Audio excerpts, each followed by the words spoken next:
चलिए अब हम कौन सा पढ़ेंगे बेटा? तीसरा क्या है? वर्ण है। वर्ण की बात करेंगे, ठीक है। जहां पर हम वर्ण की बात करेंगे तो वर्ण किसे कहते हैं, पहला पॉइंट है। पहले हमें वर्ण की परिभाषा को समझने से पहले हमें वर्ण क्या है ये समझना अत्यंत आवश्यकता हो जाता है।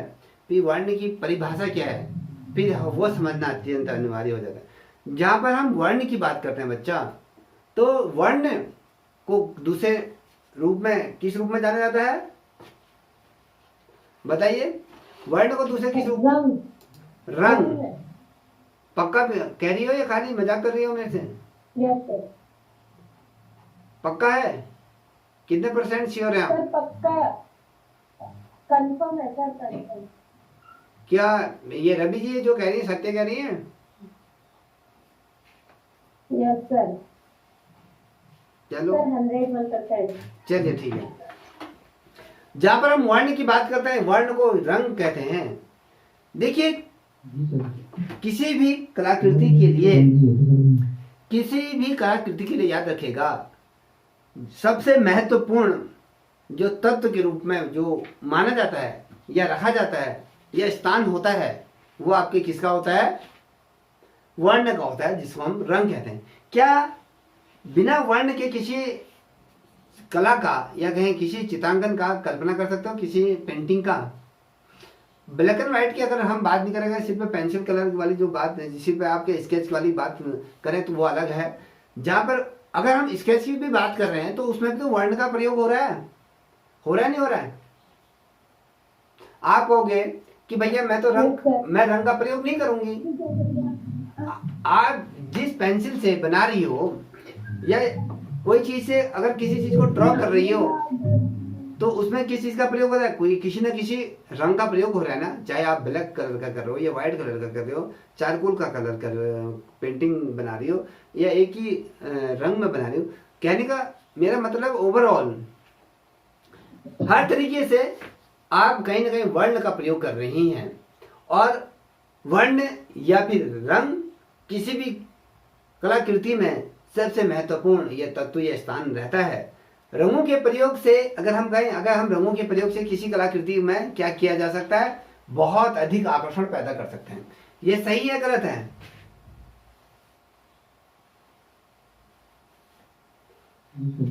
हम आकर्षण पैदा करते हैं या नहीं करते हैं? हम जब किसी पेंटिंग को बना रहे हैं उसको और खूबसूरत बनाने के लिए हम रंगों के प्रयोग करते हैं, अलग अलग रंगों का प्रयोग करते हैं, कलाकृति को क्या करते हैं और भी अधिक आकर्षण बनाते हैं। और हमें क्या कराता है, अगर हम वर्ण की अगर बोध की बात करें, रंगों की बोध की बात करें, तो ये हमारे जो दृश्यात्मक जो अनुभव कहीं ना कहीं महत्वपूर्ण ये पक्ष हमारा होता है। कहीं ना कहीं हमारे दृष्टिपटल में वो चीज सर्वप्रथम आ जाती है कि भैया रंगों को किस प्रकार से किया जाता है। वो हमारे जो सामने का जो दृष्टिपटल होता है प्रमुखता से हमें वो देखने को मिल जाता है। अब वर्ण किसका गुण या किसका अनुभव कराता है बताइए? वर्ण अगर हम कहें, वर्ण में हम किस चीज का अनुभव करते हैं? याद रखिएगा, वर्ण का अगर गुण माना जाता है तो प्रकाश। प्रकाश क्या करता है? हमेशा वर्ण का अनुभव हमें कराता है। आप प्रकाश वर्ण का अनुभव कैसे कराता है, कोई बताएगा मेरे को? बताइए। प्रकाश द्वारा हम किसी वस्तु के विभेदन कर सकते हैं कि जैसे कोई नीला है, काला है, पीला है, सफेद है। जैसे मैं कह रहा हूं कि जो प्रकाश है वो वर्ण का हमें बोध कराता है। कैसे बोध कराता है? क्या लाइट हमें क्या बोध कराएगी भैया? हमारे जो रोशनी आ रही है, जो किरण आ रही है, प्रकाश की जो किरण आ रही है, वो हमें रंग का बोध कैसे कराएगा हिमानी?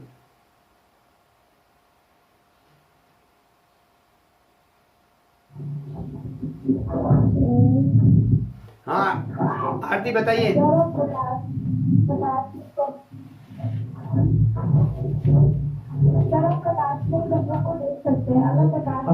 जिसका प्रभाव पड़ेगा ना,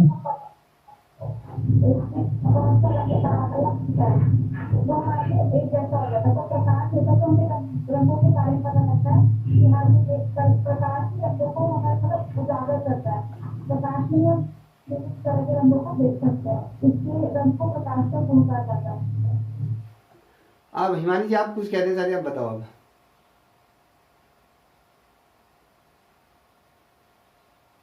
सर वही कह रही थी मैंने कि मतलब जब प्रकाश पड़ेगा तो तभी हमें रंगों का अनुभव होगा ना। प्रकाश कहाँ पर पड़ेगा? अंधेरे में तो कोई रंग का प्रकाश। अब मान लीजिए अच्छा है। मैं आपके मुंह के सामने टॉर्च जलाऊं तो आपका रंग का अनुभव कैसे होगा? हमारे अक्ष पड़ेगा, मस्तिष्क पर उसका प्रभाव पड़ेगा। अरे कैसे पड़ेगा मेरे भैया? हमारे आंखों के द्वारा। नहीं, आंखों के द्वारा तो पड़ता ही है, कैसे फिर? आप सिंपल सा एक विधि बता रहा हूँ, उसे समझेगा। ये क्या हो, जैसे मैं आपको बोल के देख रहा हूँ, नहीं ये घूमते हुए तो बोल कर अरे ये चीज अलग होती है भैया, ये चीज अलग है। अब मैं बता रहा हूँ, देखिए हम कह रहे हैं कि प्रकाश क्या होता है, वर्ण का गुण या उसका विधान माना गया है, ये हम कह रहे हैं। तो यहाँ पर अगर दिखेगा तो मैं कोशिश करूंगा। ये आपका क्या है, प्रिज्म है, प्रिज्म है। यहां से एक सूर्य की किरणें गई इस पुंज से जब ये आगे बढ़ेंगी तो ये अलग अलग क्या करेंगी, रंगों में विभाजित होते हैं। 7 रंगों में ये अलग अलग तरीके से क्या होगी, विभाजित हो जाएंगी। इससे हमें ये पता चल जाएगा कि जो प्रकाश है वो रंग का गुण इसमें बोध कराता है। किसमें? जो प्रकाश की किरणें हैं वो हमेशा हमें किस चीज का बोध कराती हैं, रंग का। अब आपने देखा होगा इंद्रधनुष जब बनता है, इंद्रधनुष आप आकाश में देखते होगे तो जब उसमें सूर्य की किरणें पड़ती हैं तो वो आपको सतरंगी रूप में देखने को मिलता है। वहां पर आपको रंगों का वर्ण हमें देखने को मिल जाता है, क्योंकि जब आपके पानी में के पृष्ठ तनाव पर जब सूर्य की किरणें पड़ती हैं तो वो रंगी बिरंगा हो जाता है। उससे हमें रंग का अनुभव होता है, अलग अलग रंगों में वो विभाजित होता है।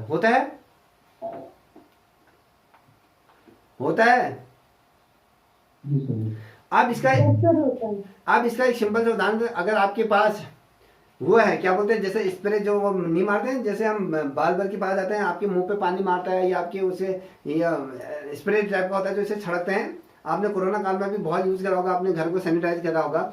तो उसको क्या करो, आसमान की तरह ऐसे ऐसे छिड़को, या फिर रात को क्या करना, जिसके पास है उसको देखना, रात को आप क्या करोगे, उसमें जैसे जो स्प्रे होता है जिसमें पानी भराता है उसको हल्का हल्का ऊपर को करना, नीचे से टॉर्च जलाना, तो आपको 7 रंग अलग अलग तरीके से रंगों का विभाजन देखने को मिल जाएगा। कहीं ना कहीं इंद्रधनुष बनते हुए आपको देखने को मिल जाएगा। तो इसीलिए कहते हैं कि जो ये वर्ण है ये प्रकाश का गुण माना जाता है।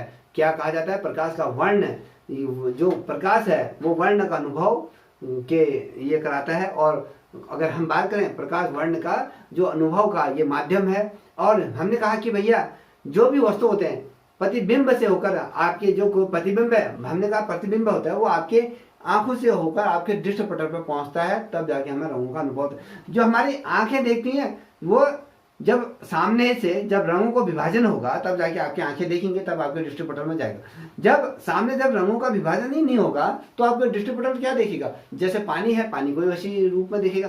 तो कहीं ना कहीं प्रकाश जब परिवर्तन के साथ जब वस्तुओं पर वर्ण का परिवर्तन जब किया जाता है तो वो आपके दृष्टिपटल में पड़ता है। जैसे हम कहते हैं कि पीले प्रकाश में, अगर हम पीले प्रकाश में अगर वस्तुओं पर करें, अगर पीले प्रकाश में वस्तुओं पर पीले रंग का प्रभाव ये आता है, याद रखना।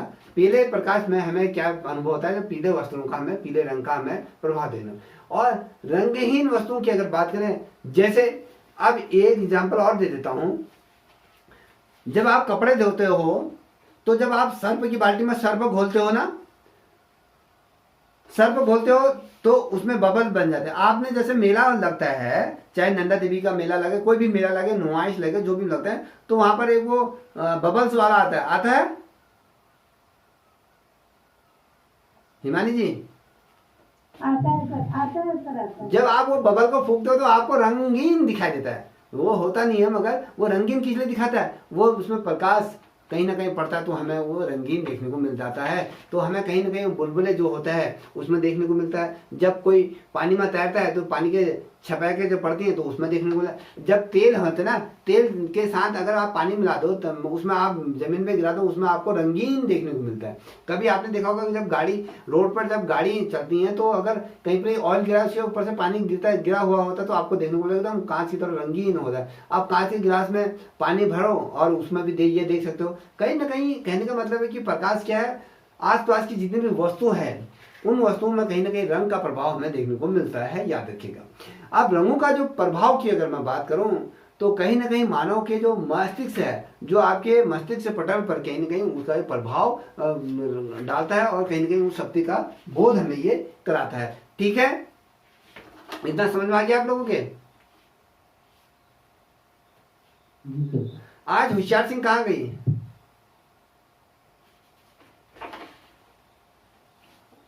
आज नहीं आई। देखिए, अब अगर हम बात करें जो वर्ण की परिभाषा, अब वर्ण की परिभाषा क्या होगी हिमानी? Yes sir. जो वर्ण की परिभाषा की बात कर रहा हूं मैं।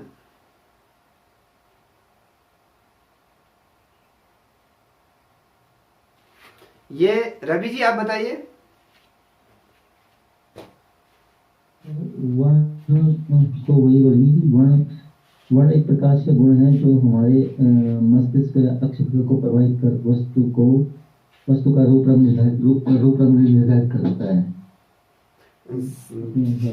ठीक है, हम कहने का मेरा मतलब है कि आपने जैसे कहा कि वर्ण प्रकाश का गुण है, यही कहा ना? ये वर्ण क्या है? प्रकाश का गुण है, वास्तव में सत्य है। और ये क्या है? ये स्वतंत्र, इसका स्वतंत्र अस्तित्व नहीं होता है।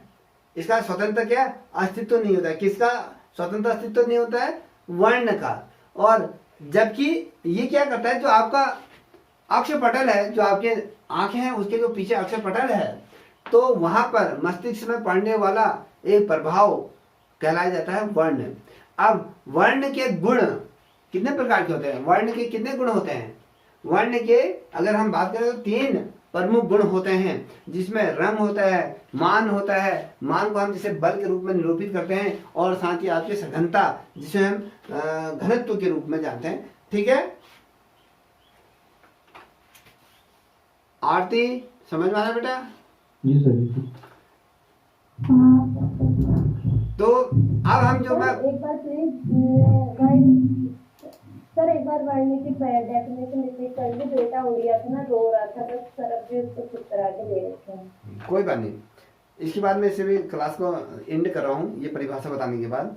देखिए, वर्ण की परिभाषा जहाँ पर हम बात करते हैं तो वर्ण क्या है? प्रकाश का गुण है।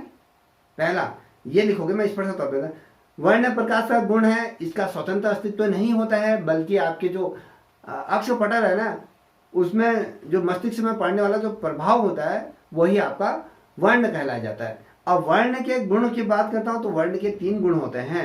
आपका रंगत होता है, मान होता है और आपका सघनता होता है। ठीक है, हम कल जो पढ़ेंगे वर्ण के गुण से आगे पढ़ेंगे। ठीक है,